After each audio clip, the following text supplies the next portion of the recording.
An individual by the name of Joe, who calls into Monsters Among Us, describes his relocation from California to Georgia in the late 1990s. Soon after that, he claims that his brother accompanied him to the state of Georgia, where they leased an ancient home that was constructed in the 1800s.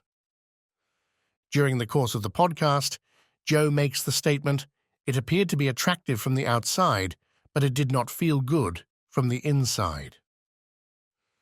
The instant Joe assisted his brother in moving into the house, he saw that something was amiss. Joe claims that this was the case. "When I came inside the home, my first thought was, 'Oh, man.' The hair on the back of my neck rose up, and I just felt uneasy, like if this place isn't cool at all," he adds. "I thought this location was very great." Just a few moments later, Joe claims that he heard someone speaking as he was taking belongings into the bedroom. A heated whispering, almost an argument, between two people that seemed to be hovering in the top of the ceiling area of the room, according to his description. Joe bolted out of the room and inquired of his brother if he too had experienced a sense of unease about the residence.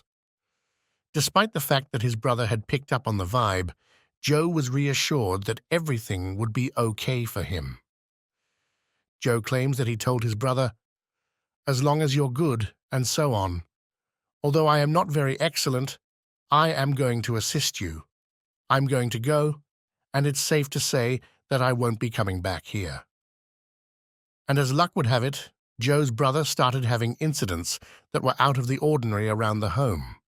Joe's statement that his little niece was discovered strolling alone on a busy road with her hand up in the air was, however, the most concerning of all the circumstances.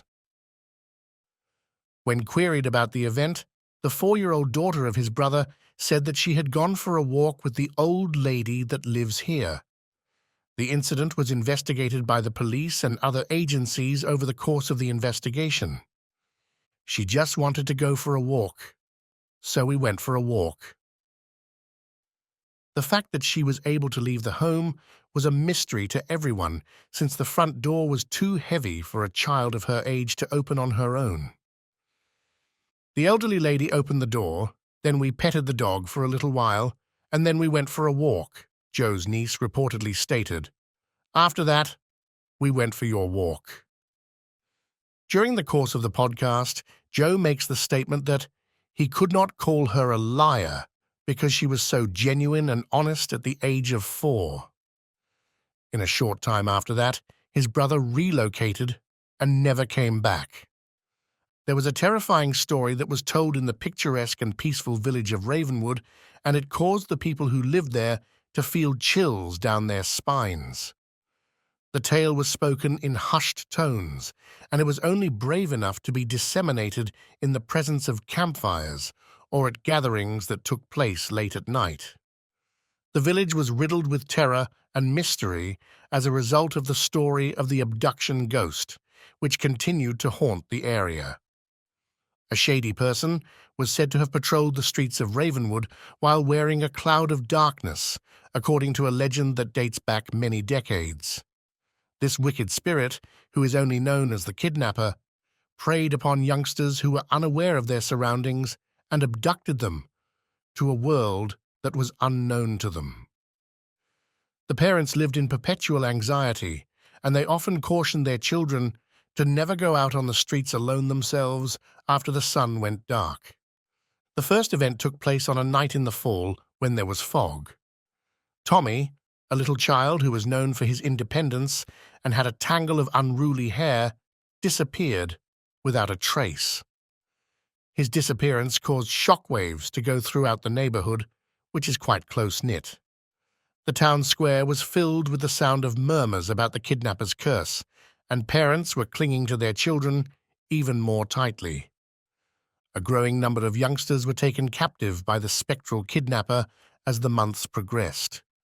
A spectral person, clad in ragged clothing, was said to be lurking in the shadows, according to the frightening stories that were told in conjunction with each disappearance. A tangible terror descended upon Ravenwood, and it caused the village to be overcome with panic. The officials in the area were perplexed since they were unable to discover any clues or discover any reasons for the run of kidnappings. As a result of their desperation, they sought the advice of the town's oldest inhabitant, a wise lady called Agatha, who was said to have knowledge of the uncanny. Using her gnarled hands and penetrating stare, Agatha communicated the presence of a malevolent power that had become active in Ravenwood. She went on to explain that the spectral kidnapper was a spiteful spirit who was seeking payback for an injustice that had occurred in the past. It was her belief that the only way to pacify the spirit was to discover the truth about the anguish that it was experiencing. A courageous group of members of the community made the decision to go out on an adventure to solve the mystery surrounding the kidnapping ghost. They headed out into the darkness, armed with torches and a ragged map that hinted at an old burial cemetery. They were determined to put an end to the horror that the community was experiencing. They were engulfed in a cold that seemed to come from another dimension as they proceeded farther into the forest. It seemed as if the trees were resonating with strange whispers, and shadows were dancing on the edges of their field of view. With a combined goal to rescue their children from the grasp of the wicked spirit, the group continued on with their efforts, their bravery being reinforced by the united determination. As they wandered for a considerable amount of time, they eventually came to a cemetery that had been neglected and was buried deep inside the forest. There were tombstones covered with moss that indicated the burial sites of those who had been forgotten for a very long time. A mausoleum that had fallen into disrepair stood in the middle of the cemetery, with its doors partly allowing air to enter. The gang approached the mausoleum with apprehension and found a secret room concealed under the stone flooring of the structure as they entered. In the faint light of their flickering candles, they discovered a secret that had been forgotten: the bones of a kid who had been put to rest with a feeling of injustice remaining in the air. As the gang put together the tale, it became clear that the children who had been abducted were victims of a severe injustice, and the spirit of the abduction was seeking to exact revenge for the manner in which they had been terminated. In an effort to appease the malevolent spirit, the locals made a solemn pledge to pay respect to the deceased and to ensure that they are laid to rest in an appropriate manner. Through a sad service that brought the whole community together, they lay the children to rest while praying for forgiveness and bringing the situation to a close. After seeing the guilt of the citizens of Ravenwood, the ghost of the abduction gradually disappeared, leaving the community in a state of calm until it finally disappeared. The legend of the abduction ghost evolved into a cautionary story, serving as a warning of the repercussions that might result from previous transgressions. The terrifying murmurs in the night stopped, and the phantom figure that plagued Ravenwood became nothing more than a distant memory.